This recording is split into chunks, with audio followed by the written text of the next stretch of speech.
Hi, this is Ankit. I'm a co-founder at ClearFeed, also a host at Huddles. Huddles is a talk show by ClearFeed where we talk to customers, success and support leaders, pick their thoughts on evolution of modern engagement stack, which is evolving very fast with the advent of adoption of Slack and Microsoft Teams, which are team chat-based platforms. I'm very excited to have Sanjeev today as our first guest. Sanjeev until recently was the head of customer success at Postman. Excited to have you today, Sanjeev. Tell us a bit about Postman and your role at Postman. Thanks, Ankit. I'm really excited to be here.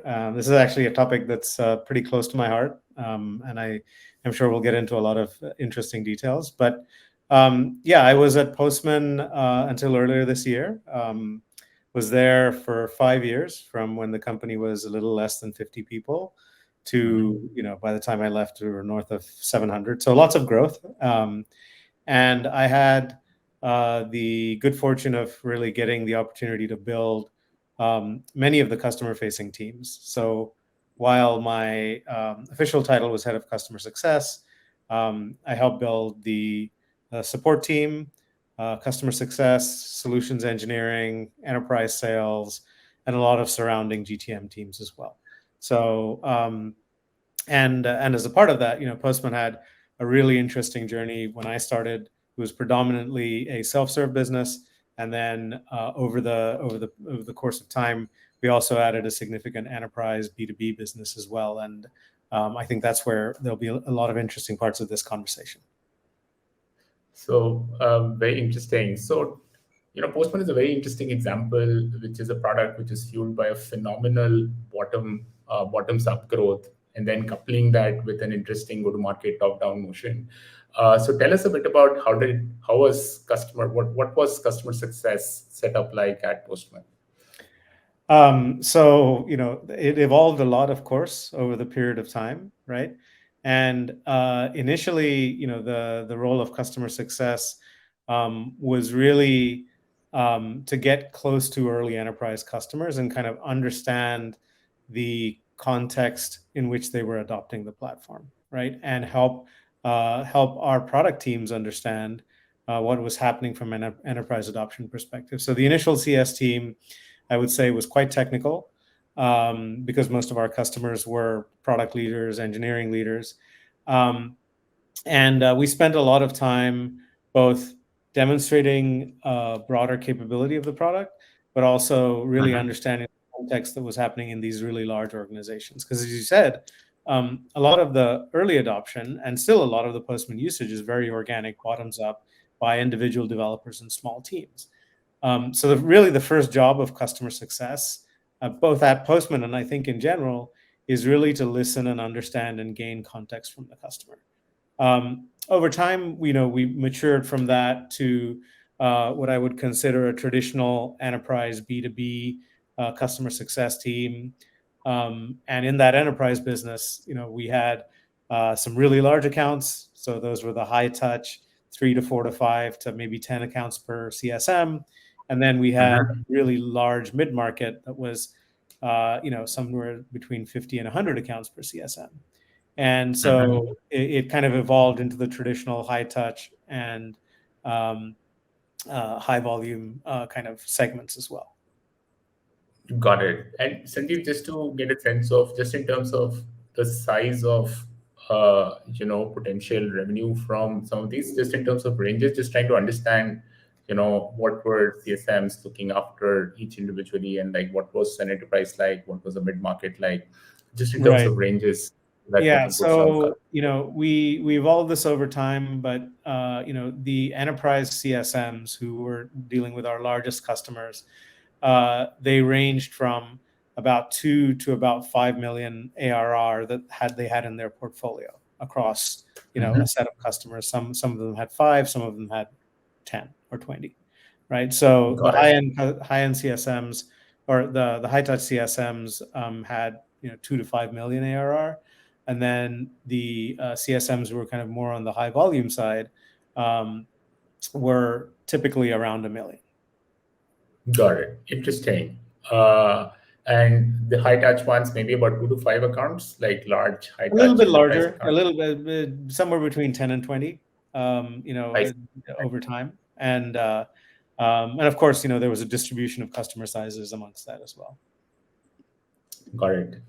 Very interesting, but definitely high touch and kind of driving adoption, and very interesting to learn that also mechanism to bring the insights on what adoption looks like in a large enterprise to the product engineering and other teams internally, which is very interesting to learn. Yeah. So very curious to learn about when you thought about what the communication stack specifically to some of these large customers looked like. Yeah. What were the thoughts and what did you adopt? Yeah, so I think like many startups from a kind of support perspective, because I also ran the support team for several years. The support platform was a standard ticketing platform. We in our case we were using Zendesk, and so that was kind of the core platform that we offered through support. Now, customer success, initially was primarily done, and actually not initially, through most of the time there was primarily done via video calls, so Zoom, and then email, right? The tools that we've had for a long time. But what started happening towards probably the middle of my tenure there, so a couple of years, especially during the pandemic, was that on both sides, on our side and on the customer side, the adoption of things like Slack and Teams was growing significantly. And when Slack released kind of the shared Slack channel context with customers, we actually started experimenting with that, and both had some issues, but then also some really interesting successes, and in particular in the enterprise segment. And I think so. I would say traditional support stack plus some experimentation, and then over time some significant adoption of kind of these shared communication channels. So I'm curious, and it's very interesting that some of this evolved organically rather than a structured, top-down strategy. So, I mean, very curious to learn like what's so peculiar about these channels, like a shared Slack channel or a shared Microsoft Teams, channel with customers. What's so peculiar about this that drove some organic adoption of this? Yeah, I think several things, right? I think, and it was very organic. So this wasn't really a strategic call that we made, or I made at the beginning, right? It was ACSM coming to us and saying, hey, this customer wonders if we'd be able to create a Slack channel so that we could. And typically it happened early on in engagements where we were doing a lot of back and forth. And so, I was very cautious at the beginning because, we weren't really set up to do engagement over Slack, because I was kind of bringing the support mindset over, which is, in support, you have SLAs. Somebody files a ticket, you have a first response time of 60, we were running below 60 minutes. And then you have other SLAs around that. And we weren't about to open up support through Slack. So, but customers were asking for it. And in particular, early in deployments, there's a lot of back and forth that happens and a lot of context that needs to be shared. And also, I think, so one part was customers were asking for it as a channel that they were used to, that could run asynchronously and be long-lived, right? Rather than the ticket model, which was really one ticket per transactional issue, right? And so in the ticket model, you're not really having a continuous conversation with context carried along. You're having a transactional conversation around a very specific issue. So that was interesting that customers were asking for it. I think the other reason that customers were interested, and we also became interested, is it allowed for different groups of people to be involved at different periods of time of the relationship, both on the customer side and on the Postman side. So I think those were a few of the early reasons why this was interesting. And then after we actually did our first 3 or 4 customers this way, it almost became kind of standard practice for every significant enterprise customer, which was both positive, but always had me worried a little bit about, and we had some issues with, well, if we're engaging with customers this way, what happens when they actually have a support issue, and how do you kind of bridge those worlds and that sort of thing? So, Sanjeev, we'll get to these issues, but I'm also very curious to. I mean, you mentioned that there were multiple stakeholders involved, both from their side and your side, over the course of the engagement. So, tell us a bit about, in the context of Postman, who were the stakeholders on this channel, for example, from the customer side, who were trying to drive adoption. I mean, your goal was to drive adoption via them within the enterprises, and who were they Yeah. from your side? Yeah. Yeah, absolutely. So I think on the customer side, there's an interesting progression that happens, particularly in enterprise deals, right? When you're doing a significant enterprise deal, there's a decision-making team on the customer side that typically will be fairly senior. It'll be a VP of engineering or a VP of IT, and other senior leaders in their organization.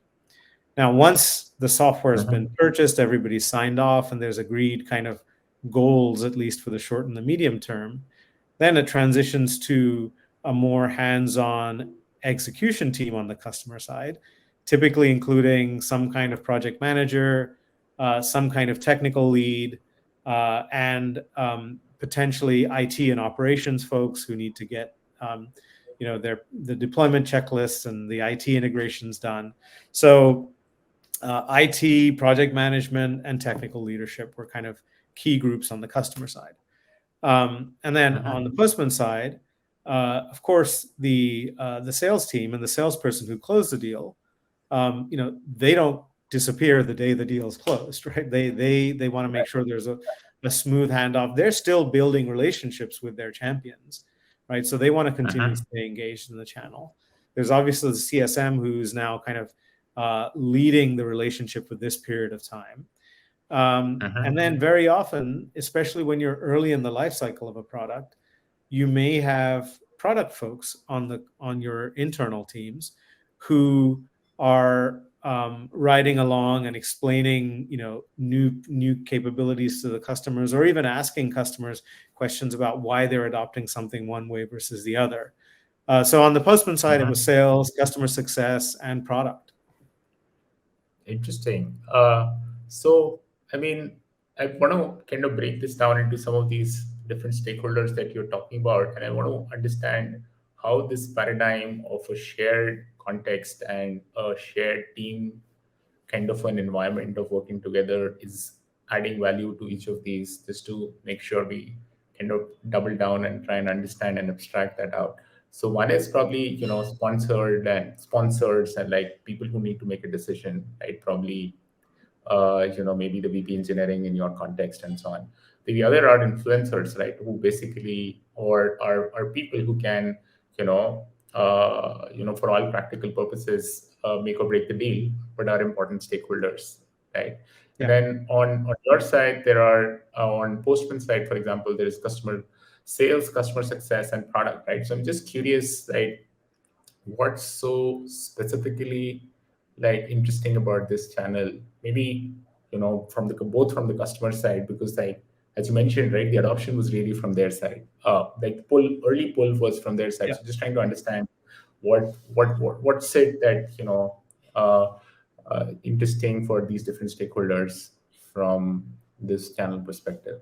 Yeah. So I think the first thing is actually this is the most familiar channel to people. Like filing a ticket is not really a familiar channel, because how often do you do that?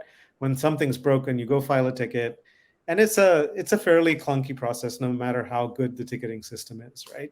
And so I think chat and shared channels are just, over the last 5 years, have become a much more organic channel. We all live in either Slack or Teams for a significant portion of our day, right? So it's actually the natural channel. I think that's the first thing, more so than kind of ticketing system driven over email, which is basically all the ticketing platforms. I think the second thing is that, the particularly early in a deal cycle or early in a customer adoption cycle, there are lots of different people, as we talked about earlier, that need to get involved. And that by itself isn't an issue, but they need to get involved but they also need to have the context of what's happened, right? And I think, again, these channels are very useful for that point of view, that, if you're set up correctly, you can see the context of what's been discussed, and who's in the channel, what documents have been shared, those sorts of things. So it allows for that context to be shared pretty quickly. And I think the other thing is it just allows people to also keep track of something without having to be super engaged, but also without it kind of cluttering up their email inbox. So I think from a customer side, it was both an organic channel and a way to get lots of different stakeholders involved over different periods of time without a lot of transactional overhead. All right, let me ask you a slightly controversial question, right? Mm-hmm. Do you think that this accelerated both the sales cycles and adoption? And what's the qualitative observation on that? So I'm not sure about the sales cycles, because I don't think the sales team was typically creating a Slack channel that early on. They may have in a couple of instances, but it wasn't common.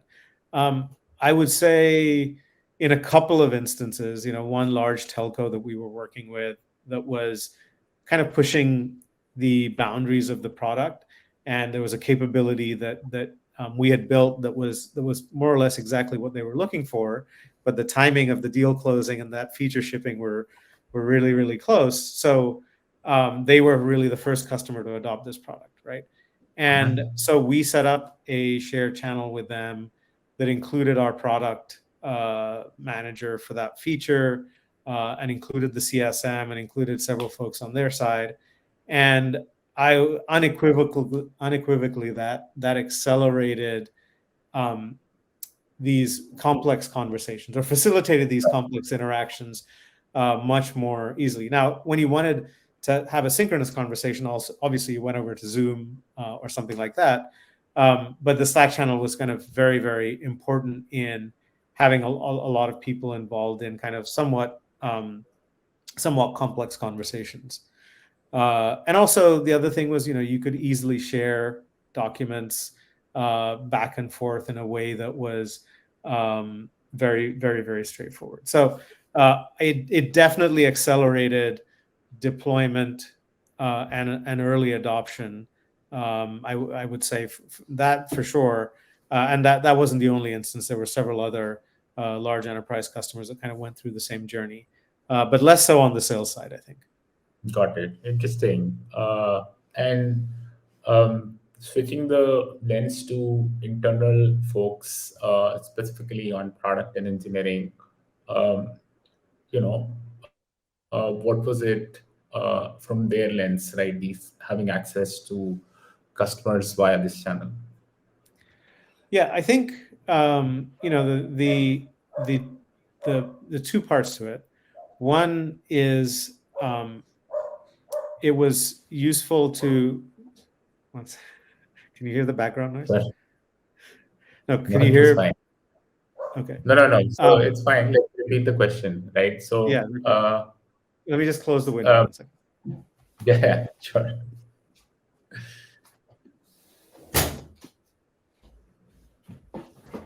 All right, let's do that again. So yeah, repeat the question. Okay. So Sanjeev, also curious to hear the perspective from internal folks on these channels, specifically product engineering, who are building and shipping stuff in context of feedback that they're getting from customers. Yeah. So I think there are kind of two levels of participation in these channels, right? One level was the folks that were actually interacting with the customer. And so that would be, probably the CSM, early on myself, and the solutions engineer, and then potentially a product manager. And those were the folks who were kind of actively engaging on the channel. But The other thing that would happen also quite often is we would have other leadership, either product leadership or other senior leaders of the org, who were in the channel and were able to kind of understand the tenor of the conversation and what was being engaged. They didn't have to participate necessarily, but they were able to kind of understand and see what was going on, and then provide feedback to the product manager or the CSM about how to position something, right, in some other band. So I think it helped both from a direct interaction perspective, but also from bringing the customer communication context to others in the org in a very transparent way. Mm-hmm. Sure. So I think visibility, I mean, obviously helps in like at a leadership level, drive some key decisions and Especially so for on. strategic customers, right? Yeah, yeah. What about folks on the ground, right? I'm curious to listen the perspective from a product manager's perspective. Yeah, I think it's something you have to be a little careful about, of course, because Mm-hmm. product managers have their day job to do, and so Yeah, they you can't really drop them into lots and lots of Slack channels. So we were pretty careful about making sure that they were introduced to somebody who is going to engage in this channel for a period of time, yeah, and then leave, right? So that was one piece. But with that context, we found it pretty useful to bring in, and sometimes the people who were involved on the product side would switch over time depending on which part of right. the life cycle the customer was in. So I think from a product perspective, this was a useful channel for a couple of different reasons. I think one of the challenges of bringing product folks onto customer calls, right, is that sometimes product people end up being put on the spot by a customer Yeah, asking for commitment, and if the product person has been around for a long time, they understand how to say no, but sometimes they're uncomfortable saying no because yeah, that's not their job or their skill set. right. But the advantage of kind of having a Slack channel, and if a customer asked a question, it was easy to slip into a back channel and kind of curate an answer, right? Right, And right. give and this wasn't really about kind of being sneaky or anything. It was just about making sure that we were giving an appropriate answer that was that was aligned with kind of what the customer was looking for and aligned with what we could deliver internally, right? So I think that was the asynchronous nature of the channel allowed for actually better engagement than getting a product manager in particular on a Zoom call sometimes. Very interesting. So I think since you wanted to segue into another topic and wanted to pick your thoughts on that, which is like I think traditionally, as you started the conversation, traditionally, a lot of this, especially post-deployment conversations are heavily tickets, right? In the context of, hey, I'm facing this issue, or like even the how-to questions to a large extent are largely tickets, right? So, and the platform can be a Zendesk or a Salesforce. I mean, there are a bunch of them out there. So I'm curious, like, what is difference about this channel as compared to a ticket, and what were the observations from the trenches? Yeah. So I think, the how-to stuff, I think even from a ticket perspective, I think, that is for a good product, that's moving into an in-product experience, right? Like how lots of products have good in-product capability. So those were less the issue. The bigger issue was, in some cases, what I'll describe it as is this is really kind of banter, right? Yeah, It's being able to have kind of an informal exchange, right? Whereas like right. a Zoom call is a very heavy lift, right? You have to get Hmm. everybody synchronously together for a period of time, block time on the calendar. It takes a lot to get, especially 3 or 4 people on each side all together onto a Zoom call. That's a heavy lift. And then a ticket feels very narrow, right? It is for one specific issue, and whereas I think what was interesting on the ground was that you were able to have kind of organic conversations and around a variety of issues and carry context along. And I think that's where a lot of the heavy lifting happens, right? Like, how do I do X? Yes, you can do that through a ticket. You can send them to a link, but it's, hey, we're trying to do this. Oh, and there's this other consideration, and we tried this and we got stuck here. What would you recommend? Right? There's a degree of complexity there. And anyway, so I think the short version of the answer is the channel, what it did beyond kind of facilitating the answering of specific questions, was it kind of facilitated truly building relationships, right? So the channel was kind of a embodiment of kind of the relationship that had been built up, which doesn't happen really in a ticketing system, right? So I think that's kind of the distinction in my mind, is that it's a conversation versus a ticket. And that's yeah. Yeah. And so very specifically, what's the nature of a conversation that rather happen on a Slack channel as compared to a ticket? Can you give you a very concrete example so that would be helpful to kind of crystallize what you just talked about? Yeah. So I think the kinds of thing that would happen on kind of a Slack channel, right, is when you're preparing for, let's say, a QBR, right? And so the normal course of action would be, you could prepare the QBR deck, you send it over to your champion ahead of time, they review it, and they give you feedback. And then maybe you get on a Zoom prep call. And then that Zoom prep call, you have a discussion. Now, again, in order to get, first you got to schedule the QBR, then you got to do the Zoom prep call for that. And what we ended up doing for a lot of those was like the prep would happen asynchronously. You'd share the deck over the Slack channel, and then you could discuss individual slides, and it could happen in a very organic way over time, and you could iterate on things in a way that was a little bit heavier of a lift. So that would be kind of one example. The other would be actually, and again, this is kind of the multimodal nature of things. Sometimes you would be on a large call, and there would be leaders on both sides on the call, but the Slack channel then would serve as kind of, again, this more informal place to exchange information and clarify things that you may or may not want to discuss on the main call, right? So yeah, so definitely interesting. So Sanjeev, want to take a step back now, and I think it's been an interesting last 5 to 7 years, specifically with pandemic also accelerating some of the adoption around these async mechanisms of Slack and Teams. So I want to take a step back and get your perspective on how do you see customer engagement evolving in the context of enterprises and complex implementations for SaaS companies. Yeah, I think there's two things that I would point out, a couple of which we touched on earlier, right? I think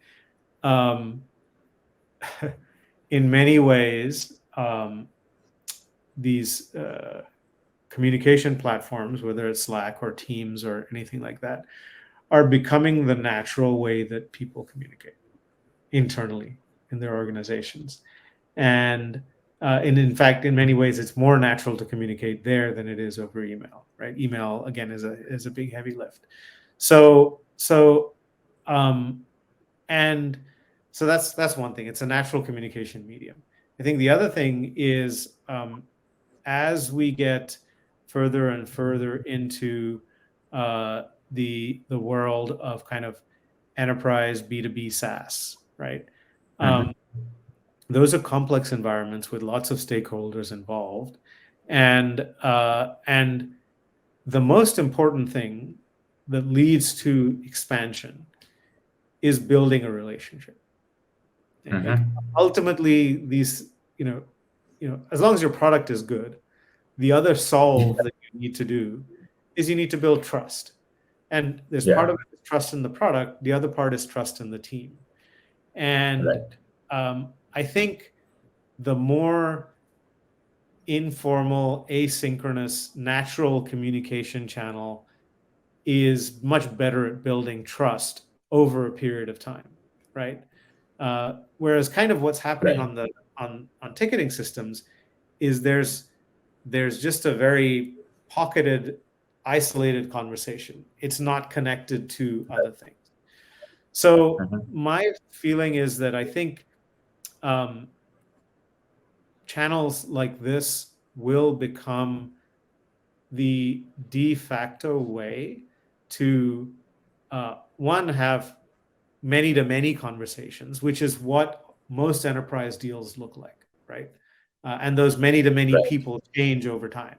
So it'll be the de facto way to have many to many conversations, and it is the more organic way to build trust. And I think those, as we all think about, especially in the last couple of years, once you've landed a customer and invested all of that time, how do you build enough trust to continue to drive adoption and expansion? And I think this shared channel is actually pretty fundamental to that process. Interesting. And let me also ask another interesting question is whom do you think would kind of, because like I think one interesting thing is that it's not that the call to have Slack or Microsoft Teams channels as shared engagement mechanisms. It's not like a siloed call by one department, right? But I'm still kind of curious to learn like which is the likely department that will probably take this call that hey, this is the way we'll probably Yeah, engage with customers. yeah. It's interesting. I think where we are in the journey right now, this is still kind of an informal call. I mean, most enterprise B2B companies that I know are engaging with customers through shared channels. That's already that ship has already sailed. Right. But I don't think we're at the point where it's really been considered um, the the best practice, let's say, Mhm. and or a better practice, as we used to say at Postman. Um, but I think it's evolving to that, right? But to answer your question more directly, I think the most likely place, and again, maybe this is just from my experience, is customer success, right? Because um, there is a need to engage with a customer over a long period of time with different stakeholders, um, and you know, so I think it'll probably be first in customer success. I wouldn't be surprised over time if at a certain point of the sales life cycle, the shared channels start getting created there, because Mhm. the sales part of the journey is equally complex with different stakeholders on either side. I think that world is just much more comfortable driving those over either synchronous Zoom calls or asynchronous over email. So maybe the need is a little less immediate there, but I think so. I think customer success first, and then probably sales. Interesting. Yeah.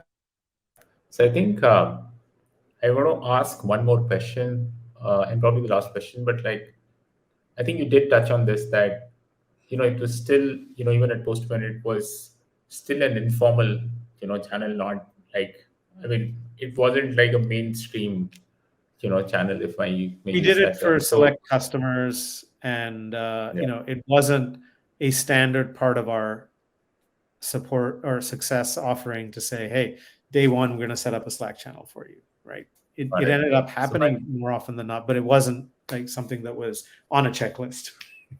yeah. So my question is that, which is getting into the lob side of this, right? Which is what worried you, uh, as a leader of Yeah. mainstreaming this? What was, Well, what were some of the things that kept, like, if three CSMs made a proposal and came back to you that, hey, this seems interesting, why don't we do it for everyone? What would your response be to that? Yeah. So the obvious worries are there's really no kind of management layer around this, right? And by management layer, I mean kind of, you know, things as simple as how do you identify which are the customers that are supported through Slack? Hmm. What, how are we doing there, right? Like, um, in general, the channels worked really well for most conversations. But if they weren't working well, how would I, as a leader, know? Right? Like, Right. I really had other than kind of going through 20 more Slack channels every day, which Right. we all want to do, of course, right? Got it. Um, Got and then the other one that was kind of really important over time is, you don't want to silo support either, right? it. Yes. And because we're asking support to do a lot of important things during this time as well. Yeah. And so how do you kind of engage support in an appropriate way, or at least give them visibility, right? Um, and of course, the $1 million, the thing that was really the big issue was, like, does this become a de facto support channel, right? Right. And Yeah. how do you draw that line? So, in our experience, I think we probably had 15 or 20 customers that we were kind of supporting this way, and really actively probably about 10, and it was working Hmm. really well. But the challenge is, if you do this with 100 customers, right? How do you manage it all, and how do you get visibility, and kind of how do you train the customers into the behavior of what happens in the conversation versus what should go over to support? So those weren't things that we had formalized or really figured out, and I would say those would have been those were my concerns as to how to go from what was a very meaningful acceleration of deployment and adoption in the customers that we used it for. How do you go from that to scaling that up? Got it. Interesting. So definitely lot of food for thought. I'll pause here, Sanjeev. This was a super interesting conversation, a lot of insights, and I'm sure a lot of customer success leaders. You've given them a lot to think about how to, you know, I would say play offense with this channel potentially, um, while being careful about having the right set of guardrails and setting the right expectations, both internally and externally, to orchestrate this entire piece. So thank you so much for taking the time out. No, absolutely. I will say, I think this is the place that customer relationships get built, right, over time, and I think I'm really excited to see how this evolves.